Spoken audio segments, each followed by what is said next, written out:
All right, well, this is Todd Sullivan with SAMJOKO magazine, and I don't know, a few months ago, maybe 2 or 3 months ago, I actually read Susan Crawford's novel, The Pocket Wife. We know each other through the Atlanta Writers Club. We had a small group going on for Saturdays for a brief while, and I wanted to have a short interview with her. It should be about 15 minutes, so it shouldn't be too long. And before we begin, I wanted to read a very short bio that of Susan Crawford, so everyone can know, get an idea of who she is. And so, actually, first, Susan, how you doing? Fine, how are you? I'm okay. All right, and so this is the short bio that I have here. Susan Crawford. Susan grew up in Miami, Florida, where she spent her childhood summers reading mysteries in a hammock strung between two Banyan trees and collecting lizards, baby skunks, and other odd, exotic creatures. She later moved to New York City and then to Boston before settling in Atlanta to raise three amazing daughters and to teach in various adult educational settings. A member of the Atlanta Writers Club, so am I, shout out to them, and the Village Writers Group, Susan is now a full-time author and is a member of a local planning commission. She lives in Atlanta with her husband and a trio of rescue cats, where she enjoys reading books. But she enjoyed reading books, raining days. All three today. Very rainy day today. And spending time with the people she loves. The Pocket Wife is Susan's debut novel, represented by Jenny Bent at the Bent Agency. It was published in March 2015 by Morrow-Harper Collins and by Faber and Faber in England. Booklist describes the Wife as a gripping, character-driven mystery. I'm going to end there actually, and so that is Susan Crawford. Actually, I also have an adopted dog here. Hopefully, she remains quiet during this interview. She's just actually sitting right here. But Susan, so again, thank you so much for joining me today. Beforehand, I asked for you to prepare a short excerpt, should be about 2 or 3 minutes. So actually, could you just say your name, the title of the novel, and then just go ahead and read the excerpt you have prepared? Sure, my name is Susan Crawford, and the novel is The Pocket Watch. And I'm just going to read a little from the beginning so I don't give away the too much of the plot. So it's mostly description. The protagonist, Dana, has just discovered that her neighbor was murdered, and um, she's very confused because she was recently at the woman's house. And also she's bipolar, and she's in a manic phase, so she's kind of not sure what's going on, and she drank way too much at the neighbor's house. So um, she didn't marry the poet because she couldn't slow herself down. Lying beside him on the dingy mattress in that place with the broken wall, she couldn't relax.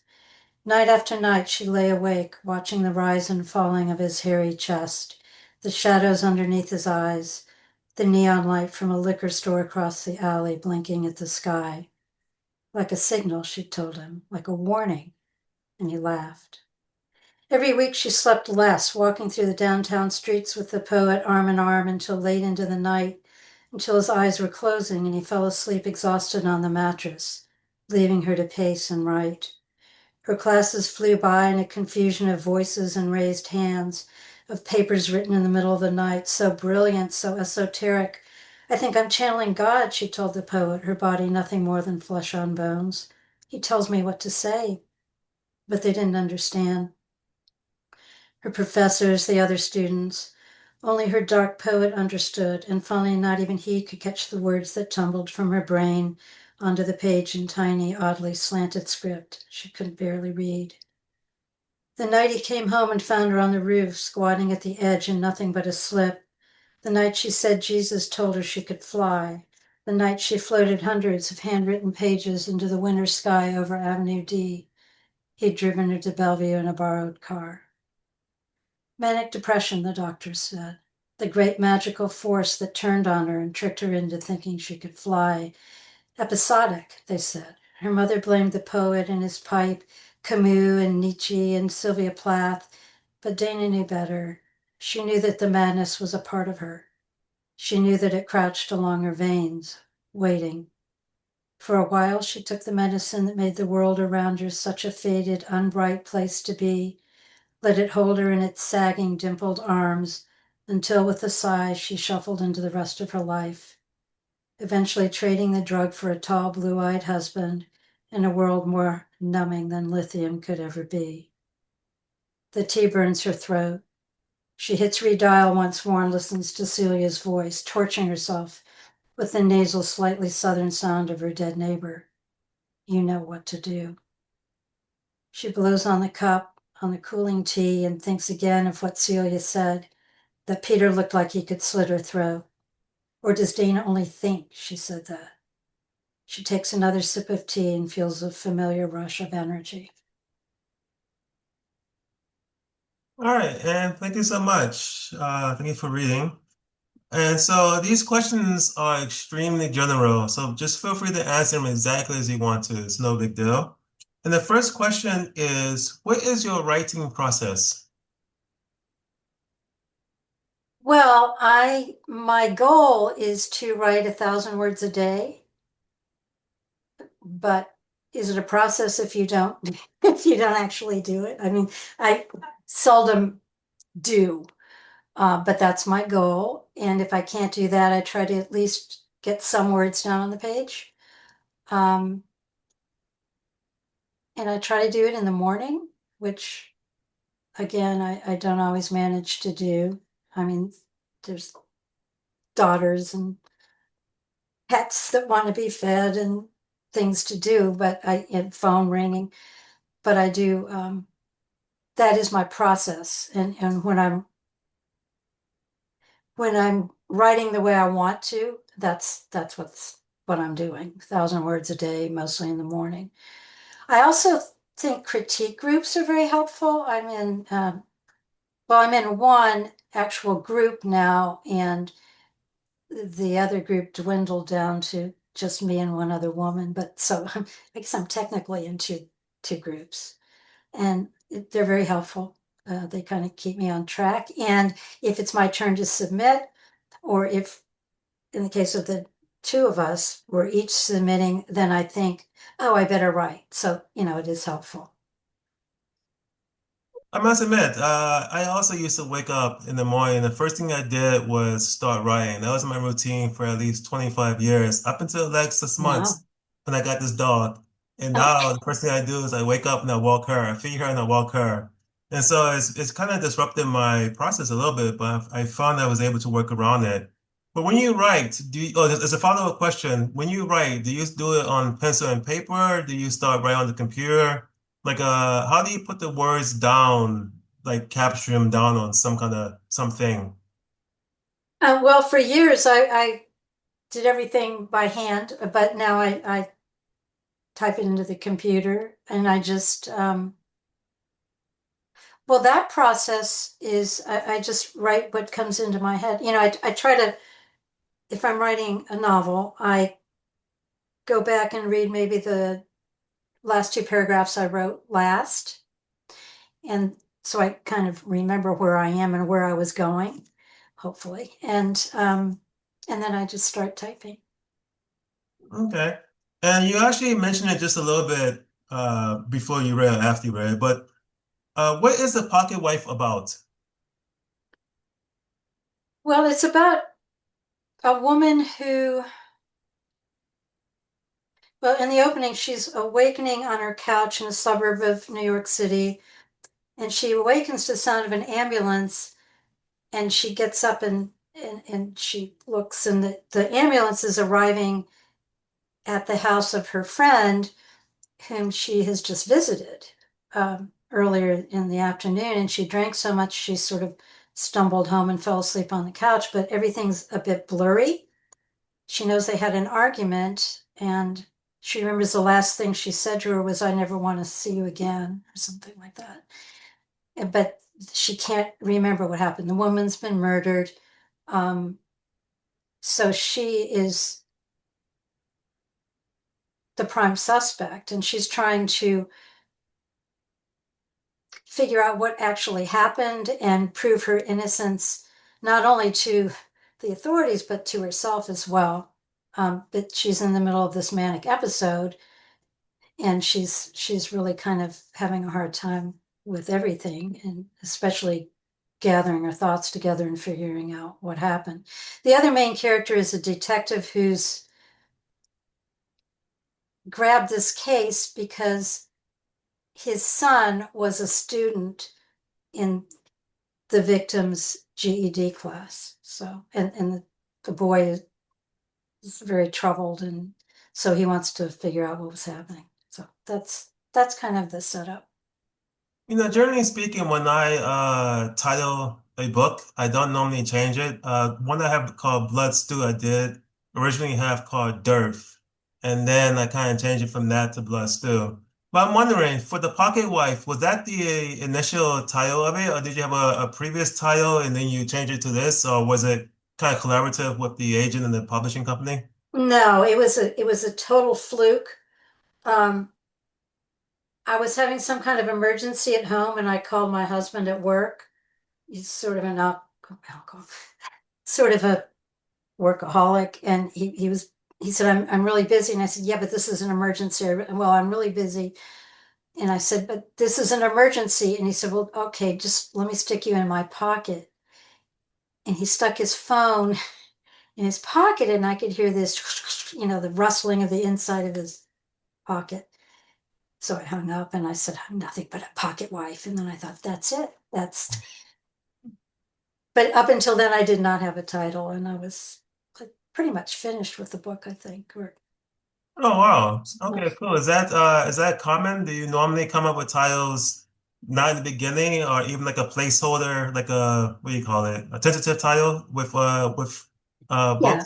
Oh, yeah. I'm sure I can't remember what the placeholder title was, but yeah, I always have something because I have to save it under something on the computer and bring it up. So, but that I did not have the Pocket Wife was not the title until the end or close to the end. Okay. And I think you kind of touched upon it too, but I ask you anyway, how did you conceive the idea for this novel? Oh, wait, I guess I should add, it wasn't all about me being put in my husband's pocket by phone. It was that she felt so diminished. She felt like a pocket wife. She felt that nobody was taking her seriously, that her mental illness made her be taken even less seriously, especially by her husband. So that was why the title I thought fit. And then So, how did you conceive the idea for this novel? well, several things, well, three things kind of came together. I had never written a novel like this before. I didn't even generally read um, suspense or thrillers or mysteries at that point. Um, and I was in a critique group that had turned to all men and me. It had started out mostly women and then about half and half, and then dwindled down to five men, I think, at that point, and me. And there was one man, Ken Allen, in particular, who um, was always complaining, you don't have any action. There's no action. This is all just women drinking tea and walking around, and you know, we want some action. So I said, okay, the next thing I write is going to start out with a dead body. So that's started out. The Pocket Wife started out with Celia's body originally, and it's still pretty close to the beginning. That happened. Also, it just seemed like there was so much in the paper around that time about um, the mentally ill committing all these crimes, and oh, he was probably bipolar. And I thought, really, um, from what I studied and what I observed, people with mental illness are far more likely to be victims than victimizers. So that was kind of in my mind too. And then maybe being raised Catholic, I don't know. I thought, wouldn't it be terrible if something happened and you weren't sure if you had done it or not? Um, Something really awful, and you didn't know if you'd done it or not. So those three things kind of came together. And that's where it came from. And it was really fun writing. And I wrote it in 6 months. It was just kind of like doing a jigsaw puzzle or something. And Well, the that and says the guys loved it in my critique group. They no longer stayed home on the nights that my piece was coming up. well, that segues into the next question, actually. So was there a most difficult part of this novel to write? Yes, and I think the most difficult part of the novel was also the most interesting and intriguing part. And that was when Dana, the main character, is really descending into total confusion and madness. I wanted to show what she was going through instead of looking in at her from the outside. I wanted to show her what she was experiencing from the inside out, you know, through her perspective, looking out through her eyes. And in order to do that, I had to really, really try to get into that character and imagine being inside her body. And it was kind of, I mean, I would dream about her. I would have these really bizarre dreams. It was difficult, but it was also interesting. So I Okay. wanted to present I wanted to present bipolar disorder accurately. I guess that's why I was having so much trouble with it because I wanted to kind of understand it. Okay. And then this is a very general question. I know you probably have a ton of tips anyway, but if you could just give maybe the one that comes closest to your mind now, your best tip for how to write a novel. What tip would you give on novel writing? I think the most important thing is don't censor yourself. Don't think, God, what's my mother going to think? What are my daughters going to think? What are my friends going to think? What's an agent going to think? What's an editor going to think? Because you'll and what do people want? What kind of novels are people looking for now? Because you're generally going to guess wrong. And even if this is, you're trying to write exactly what's the most popular kind of book right now, it might not be by the time, because it takes a couple years. You have to write the book, find an agent, the agent changes it. And even when she sells it, it could be a year and a half before the publisher puts it out there. So by then, if it's vampires, that could be totally not something people want to read. So my advice is to just write what feels natural to you, write what comes out without censoring it. Just let it flow like stream of consciousness, and you can always go back later and edit it. And have you ever had any problem with filling up a blank page? Because sometimes I taught for a very long time, for like 16 years. I know many of my students will have a problem with just filling up a blank page and then 2 pages, 3 pages, and then a novel is like, what, 80,000, 90,000, 100,000 words. So have you ever had a problem with just trying to fill up a blank page? And if so, how did you get through that? Well, I think you can't think of it in terms of 85,000 words, or you're just gonna, it's not, it's gonna be overwhelming, and you're gonna go spend 3 hours walking your dog instead of a half an hour because it is an overwhelming thought. I think you have to just take it in segments. Like, what am I gonna write this one chapter? I'm just gonna write a couple pages. As far as what you're describing is kind of writer's block. And yeah, it's happened to me. There's been days when I've sat in front of the computer and thought, I have nothing to say. And there are other days when I have a lot to say, and then I read it the next day and I think, oh, this is just garbage, and I don't use it.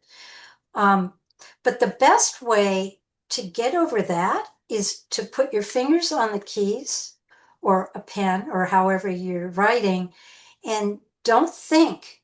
Just don't think for a minute and just see what happens. Your fingers will start moving, words will start coming out, and you'll be amazed. I mean, it might not be exactly what you want to use, but it'll get you past that blank page.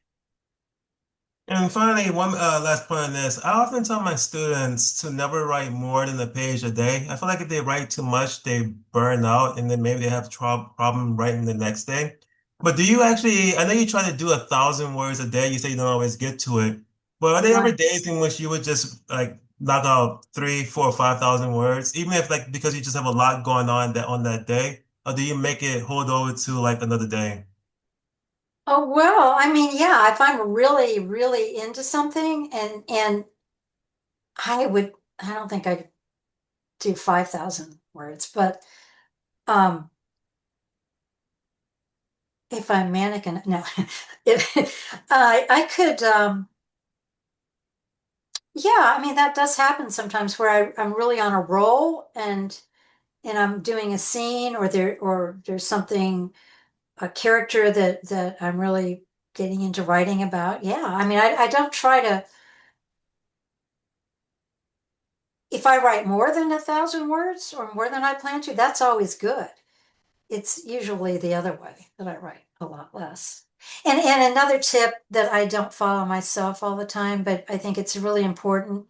Don't keep looking to see how many words you've done. Don't keep looking at the word count because then it just becomes grueling. And you're super aware of that instead of just letting everything. It's to me, it's just letting things flow out. And then the next question. So I consider this to be an unreliable narrator, and I think it says so on Amazon too. There's an unreliable narrator, so that's why this question is here. I maybe that's how you assume and see it too. So, what tip would you give on writing an unreliable narrator? That's an interesting question. I think all narrators are unreliable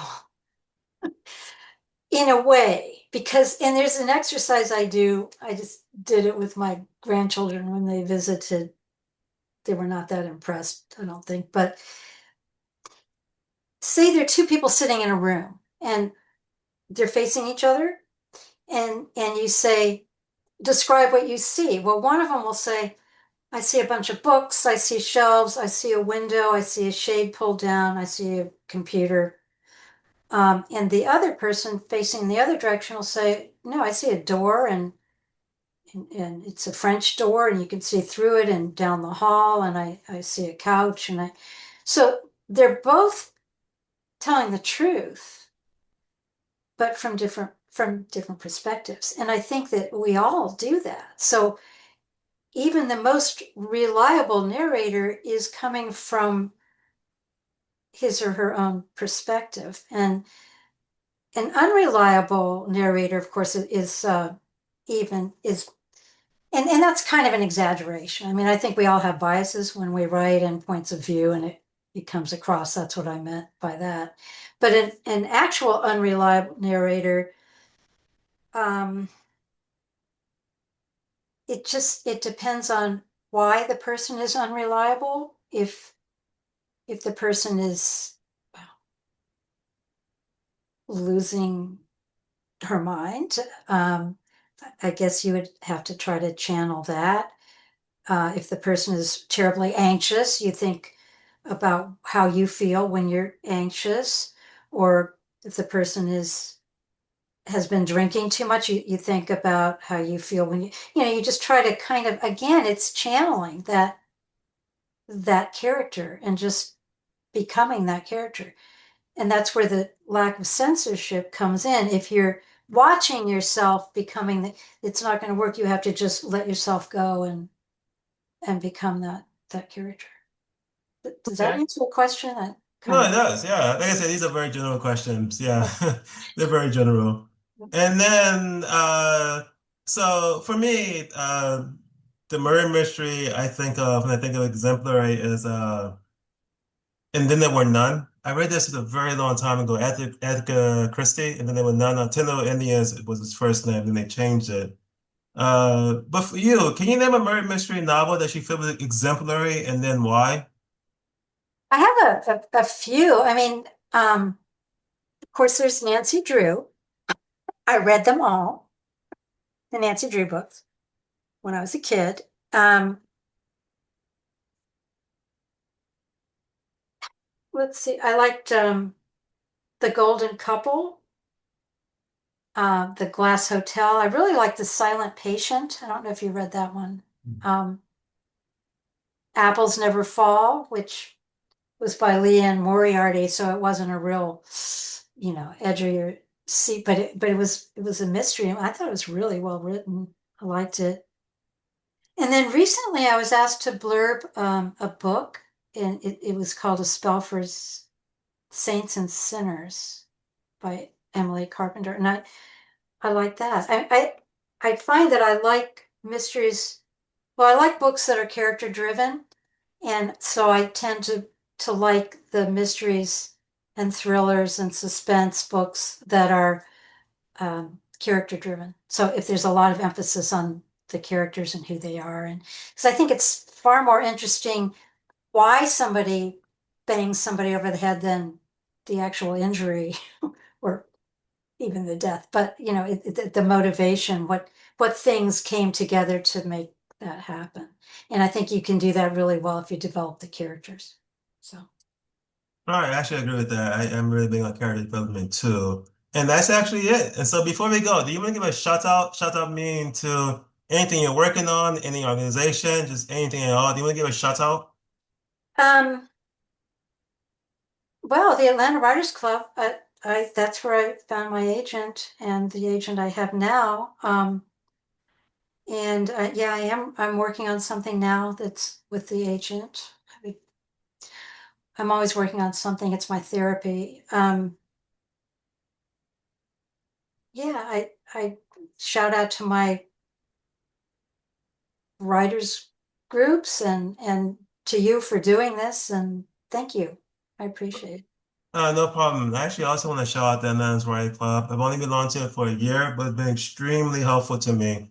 So I definitely recommend anyone if they're looking for a place in Atlanta, Georgia, or something like that, a writing group, join the Atlanta Writing Club. And actually, Susan, that's it. So again, thank you for joining me. This is SAMJOKO magazine. And yeah, all right. So I'm going to stop recording now in just a moment.